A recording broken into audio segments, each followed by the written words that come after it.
Hello, everyone, and welcome back to another video. Today we have Bloom, which is a competitor to Brick. It's essentially an NFC tag that allows you to block applications. So if you remove this, let's say you block everything and you remove it from your area and you don't tap it, then you will not have access to these applications. See, when I try to open Reddit, it says it is blocked. When I try to open Discord, it is also blocked. You can take a break, but you can customize it. And we're going to go over a few extra customizations that are not available on Brick that are available on Bloom. So the first thing is this end focus. It will give you a 5-minute break if that's what you want, but you can tap end again, and it will give you another question, essentially saying, hey, do you really want to do this? We're going to end the focus to showcase around the app.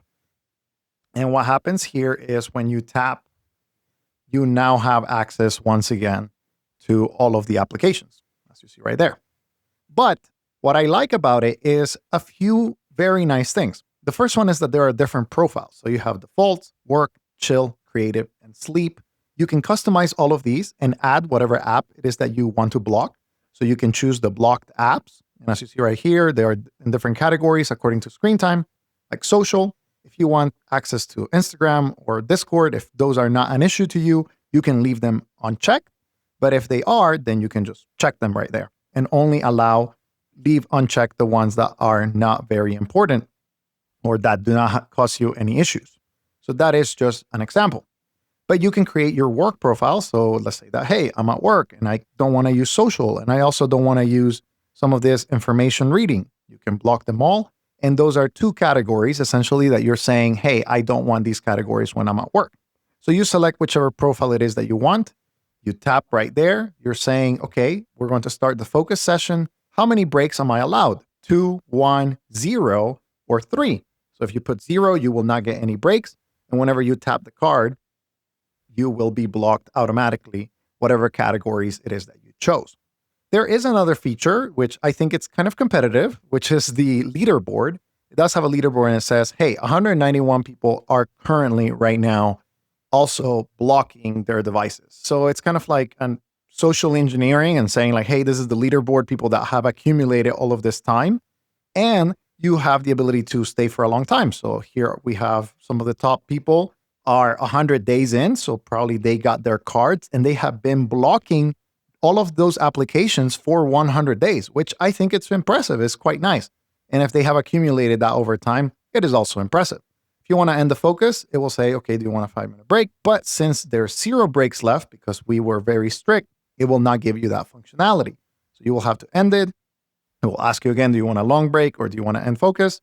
And you tap the card and you have access to whatever applications were distracting to you. Once again, let's say that you need to use it for Google Maps or a certain thing, whatever it is, or for work, a 2-factor authentication code, maybe something like that. The other feature that I do like, and that this is something that Brick has not released as far as I remember, if I remember correctly, it is schedules. So you can create a schedule for the morning, for focus zone from 12 to 6, from night guard from 10 p.m. to 8 a.m. And essentially what this does is that it will automatically create this focus mode at those time intervals. And you can create different intervals according to your schedule. So let's say, for example, that I do the 6 a.m. to 12 p.m.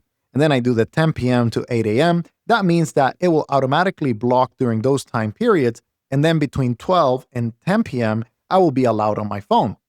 But let's say that you want to even go more granular. You can say, okay, maybe not every day, but like only weekdays, and you leave the weekends, essentially in the morning, you do give yourself that permission to use your device in whichever way you want.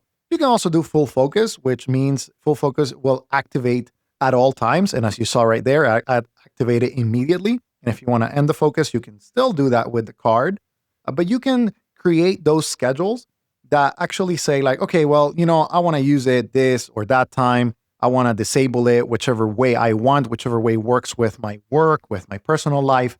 And if you know that, hey, I'm going to need a break around 10 a.m., then you create a schedule that says, okay, end time, it's 10 a.m. So right there, we're going to have a break from 10 a.m. to 12, 2 hours where I can kind of go on the web and do whatever it is that I need.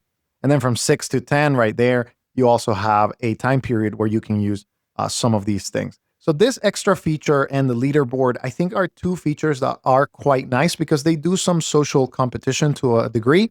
And this can be helpful for a lot of people.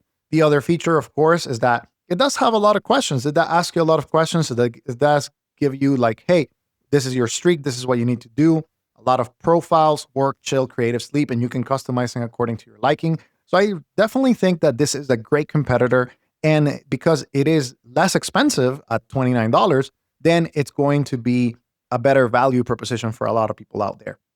So go check them out in the link below. I will have one more app that is a competitor to both of these, but I will probably review that in a few weeks. I'm still trying to test and trying to see if the app is a true competitor or if it needs, a few tweaks here and there. But I'm quite excited about this possibility, especially if you need to keep iPhone for any reason, let it be work, let it be for personal reasons, let it be for a specific app. You can still block yourself with something other than screen time. So screen time is going to fail because you're going to just ask for more time. This one is a physical blocker that you have to have with you in order for that to happen. And you can give it to a friend, you can give it to a family member, or you can just leave it at home and that may work for you. Thank you for watching this video. We'll see you in the next one.